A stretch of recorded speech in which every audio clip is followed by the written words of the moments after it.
এই মুহূর্তের যে খবর সামনে আসছে, ভার্চুয়ালি এই সভা করবেন প্রধানমন্ত্রী নরেন্দ্র মোদী। ইতিমধ্যে এই বৈঠকে স্থির হয়েছে এমনটাই, ভার্চুয়ালি বৈঠক করবেন প্রধানমন্ত্রী Narendra Modi. Audio video test চলছে এখন বর্তমানে। প্রধানমন্ত্রী নরেন্দ্র মোদী তাহিরপুরের জনসভায় যাবেন না, কিন্তু ভার্চুয়ালি এই সভা করবেন প্রধানমন্ত্রী নরেন্দ্র মোদী। আরো বিস্তারিত জানবো, বিশেষ প্রতিনিধি অঞ্জন রায় রয়েছেন ফোন লাইনে। অঞ্জন দা, কি জানতে পারা যাচ্ছে? জানা যাচ্ছে শেষ পর্যন্ত প্রধানমন্ত্রী ভাষণ দেবেন, কারণ এসপিজির টিম এই মুহূর্তে যেখানে অডিও ভিডিও অ্যারেঞ্জমেন্ট হয়েছে আজকে সবার জন্য সেই চত্বরে দাঁড়িয়ে আছে, তার লিঙ্ক নিয়ে তারা টেস্টিং শুরু করেছে এবং এই মুহূর্তে বোধহয় দমদম এয়ারপোর্টের সঙ্গে তারা ভার্চুয়ালি কানেক্ট করতে পেরেছে। ফলে এক্সপেক্টেড ভার্চুয়ালি বৈঠক ভাষণ দেবেন প্রধানমন্ত্রী, এমনটাই এক্সপেক্ট করা হচ্ছে।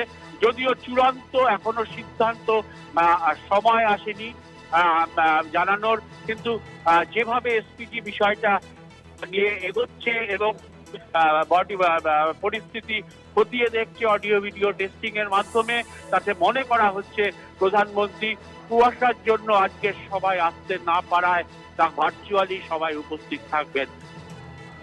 অঞ্জন দা, আরো একটা বিষয় জানতে চাইব। অবশ্যই প্রধানমন্ত্রী নরেন্দ্র মোদী সেই জনসভায় উপস্থিত থাকলে যেভাবে আমরা দেখেছি বিজেপি কর্মী সমর্থকরা যেখানে উপস্থিত হয়েছেন, তাদের উদ্দেশ্যেই ভার্চুয়াল জনসভা কতটা কাজ দেবে?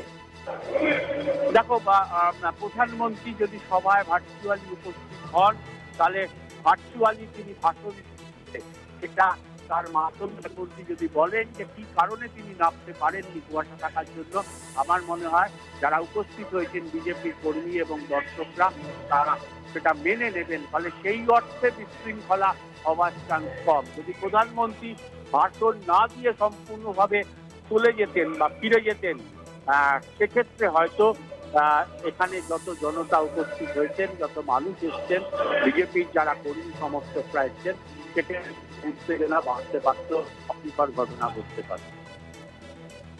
ধন্যবাদ তোমায়। আমরা কথা বলছিলাম, আমাদের সঙ্গে ফোন লাইনে ছিলেন বিশেষ প্রতিনিধি অঞ্জন রায়। তাহিরপুরে ভার্চুয়াল সভা করবেন প্রধানমন্ত্রী নরেন্দ্র মোদী। এই বৈঠকে কিন্তু এই সিদ্ধান্তই হয়েছে বলে জানতে পারা যাচ্ছে। কলকাতা বিমানবন্দর থেকেই এই ভার্চুয়াল সভা হওয়ার সম্ভাবনা রয়েছে বলেই জানা যাচ্ছে। তাহিরপুরে ভার্চুয়াল সভা করবেন প্রধানমন্ত্রী নরেন্দ্র মোদী। কলকাতা বিমানবন্দরেই বর্তমানে রয়েছেন প্রধানমন্ত্রী নরেন্দ্র মোদী। আপনাদের যেমনটা জানাচ্ছিলাম, খারাপ আবহাওয়ার কারণে কিন্তু তিনি রানাঘাটে যেতে পারেননি। আরো বিস্তারিত জানবো, আমাদের সঙ্গে ফোন লাইনে রয়েছেন প্রতিনিধি শাকিল মুস্তাক। শাকিল, কি আপডেট রয়েছে?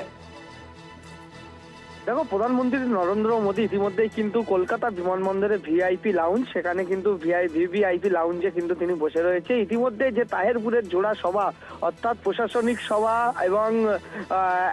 এবং জনসভা একটা ছিল, জোড়া সভা কিন্তু ইতিমধ্যেই কিন্তু তার ভার্চুয়ালি হবে এমনটাই কিন্তু জানা যাচ্ছে। মূলত সেই পরিস্থিতি কিন্তু কলকাতা বিমানবন্দরে শুরু হয়ে গেছে। ইতিমধ্যে কলকাতা বিমানবন্দরে কিন্তু ভার্চুয়ালি সবার যে সেট আপ কিন্তু ইতিমধ্যে রেডি করছে আধিকারিকরা। ইতিমধ্যে কিন্তু দফায় দফায় কিন্তু এই যে বাই রোড যাবে কিংবা ভার্চুয়াল সভা হবে, সেটাই কিন্তু দফায় দফায় কিন্তু উচ্চ পর্যায়ে কিন্তু আধিকারিকদের সঙ্গে কিন্তু এই বৈঠক করছিলেন প্রধানমন্ত্রীর সিকিউরিটি গার্ডরা। এবং ইতিমধ্যেই কিন্তু যেটা দেখা যাচ্ছে, কলকাতা বিমানবন্দরে কিন্তু ভার্চুয়ালি যে সভা হবে, সেই সবার কিন্তু যে ভার্চুয়ালি কাজে যে যে সেট আপ লাগে, সেই সব সেট আপ কিন্তু ইতিমধ্যেই কিন্তু একে একে চলে আসছে ইতিমধ্যে দেখা যাচ্ছে। এবং প্রধানমন্ত্রী নরেন্দ্র মোদী তিনি কিন্তু 10টা 11টা 15 নাগাদ তাহিরপুরের উদ্দেশ্যে কিন্তু রওনা দিয়েছিলেন। সেক্ষেত্রে আবহাওয়া খারাপ থাকার কারণে কিন্তু তিনি সেই হেলিকপ্টার কিন্তু আবার কলকাতা বিমানবন্দরে ফিরে আসে। ইতিমধ্যে ভিভিআইপি লাউঞ্জে কিন্তু প্রধানমন্ত্রী তিনি বসে আছেন। ইতিমধ্যে কলকাতা বিমানবন্দরে কিন্তু কড়া নিরাপত্তায় কিন্তু মুড়ে ফেলা হয়েছে সিকিউরিটি গার্ড দিয়ে। কলকাতা বিধাননগর পুলিশ কমিশনারের পুলিশ কিন্তু ইতিমধ্যেই কিন্তু তিনিও এসে গেছেন এখানে। ইতিমধ্যে যে সেট আপ লাগার দরকার, যে ভার্চুয়ালি সবার জন্য যে সেট আপ দরকার, সেই সেট আপ ইতিমধ্যে কিন্তু কলকাতা বিমানবন্দরে পৌঁছে গেছে। শাকিল, সড়ক পথে কেন প্রধানমন্ত্রী নরেন্দ্র মোদী সেখানে পৌঁছলেন না? দেখো, দুপুর 2টো থেকে কিন্তু তাহেরপুরের কিন্তু সভা হওয়ার কথা ছিল, সে কারণেই কিন্তু তিনি 10টা 33 নাগাদ কলকাতা বিমানবন্দরে তার যেন যে যখন ফ্লাইট অবতরণ করেন সেক্ষেত্রে কিন্তু 11টা 15 নাগাদ কিন্তু হেলিকপ্টারে করে তাহেরপুরের উদ্দেশ্যে তিনি কিন্তু রওনা দিয়েছিলেন এবং জোড়া সভা ছিল, যে প্রশাসনিক সভা এবং জনসভা। মূলত সে কারণে যে আবহাওয়ার যে খারাপ থাকার কারণে কিন্তু তিনি পৌঁছাতে পারেননি, সেখানে হেলিকপ্টার অবতরণ করেনি, ফিরে এসছে কলকাতা বিমানবন্দরে। ইতিমধ্যেই কিন্তু কলকাতা বিমানবন্দরে কিন্তু উচ্চ পর্যায়ে যখন বৈঠক শুরু হয়, তারা একাধিক বিষয় কিন্তু খতিয়ে দেখা হচ্ছে। প্রধানমন্ত্রীর কিন্তু একাধিক কর্মসূচি রয়েছে আজকে, সেই কারণে কিন্তু যে কলকাতা বিমানবন্দর থেকে যে রানাঘাট তাহেরপুর অনেকটাই কিন্তু এই ডিস্টেন্স, অনেকটাই রাস্তা, অনেক টাইম লেগে যাবে, সেই কারণে সময়ের জন্য কিন্তু এই ভার্চুয়ালি সভা বলে কিন্তু জানা যাচ্ছে। শাকিলের পরবর্তীতে আমরা জানি অসমেও তার কর্মসূচি রয়েছে এবং সেই কর্মসূচিতে যাওয়ার জন্য বা সেই কর্মসূচি যেন কোনোভাবে কাটছাট না করা হয়, সেই কারণেই কি ভার্চুয়াল বৈঠকের সিদ্ধান্ত?